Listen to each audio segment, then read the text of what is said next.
And welcome back. Well, are you in the process of having a teen driver in your house? Molly did, and she is. Or did you just get a teen that got their license? Well, it's never too early to discuss the do's and don'ts of safe driving with your teen. Yeah, to help steer us through the conversation, our friend Ann is back from before the wheel. It's so funny, the do's and don'ts, because I was in the car, I was upset, and I was in a hurry, and like twice I did something, including a yellow light thing that I know you're going to talk about in a second, and I said, don't do what I just did. And I'm like, oh, you can't do that. You have to model good behavior. Exactly. And don't talk about the don'ts, and right? don't talk about the don'ts. Model Right. the good behavior. But it's so funny how often I think of you, Ann, because I'm in the car with a teenage driver all the time. So you're always on my mind. Okay. And this is a great topic because there's certain behaviors really that you feel will benefit your teenage driver in the years even before they actually start driving, right? Right, right. And I think, too, the theme of be all you want your teen driver to be.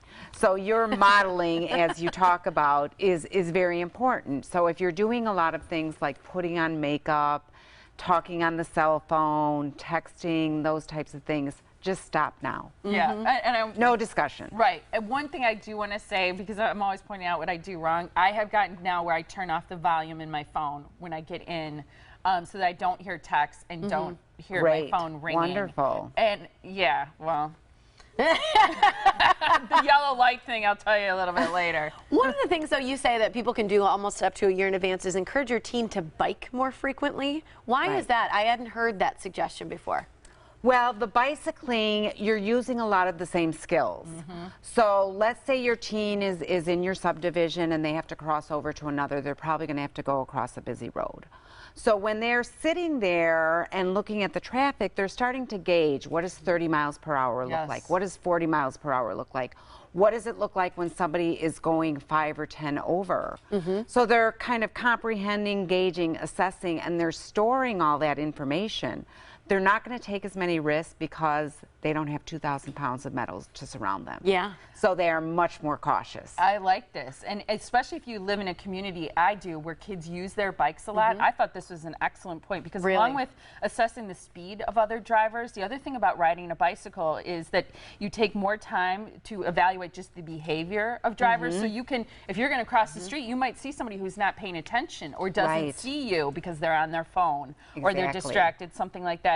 You also learn how quickly somebody can lose control when you're going, especially down a steep hill. The same can be true in a car. Exactly, exactly. So there's a lot of great lessons that they learn by being on that bike because they're really unprotected. It's almost like being on a motorcycle, and you really think about things a little bit more, act more cautiously, which will carry over to when they start driving.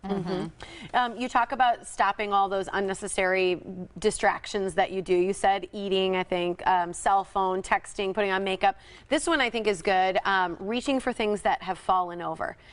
I'm guilty. It's a quick instinct, you know, like if you hit the brakes a little too hard and your purse falls over or something falls, you go to grab for it. So that's something you can start correcting right now that will help them in the long run as well, right? That's a scary behavior because I still have done it sometimes. It's I'm just like, why reflex. am I doing that? Like, the really bad accidents happen from that.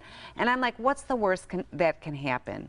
A bowl, you know, a little crock pot of chili goes over. Well, that's happened to me. And I survived it, and you get to your destination, and you clean it up, and, you know, so it's really important not to reach for things. Everything will be fine when you get to your destination. You can get whatever you need. Or pull over safely if you really feel you need to do something right away. I love what you say about correcting your behaviors as a driver, especially as you get close to them driving and closer to that. Because you were almost in a really serious accident with something that happens very frequently, and I think it's people who push the limits on a yellow light.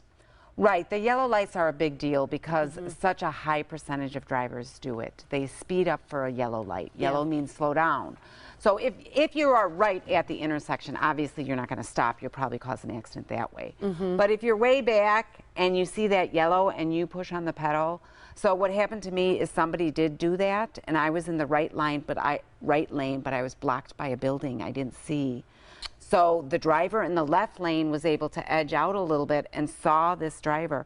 The speed the driver was going, it had to have been like 40, 50 miles an hour in like a 25.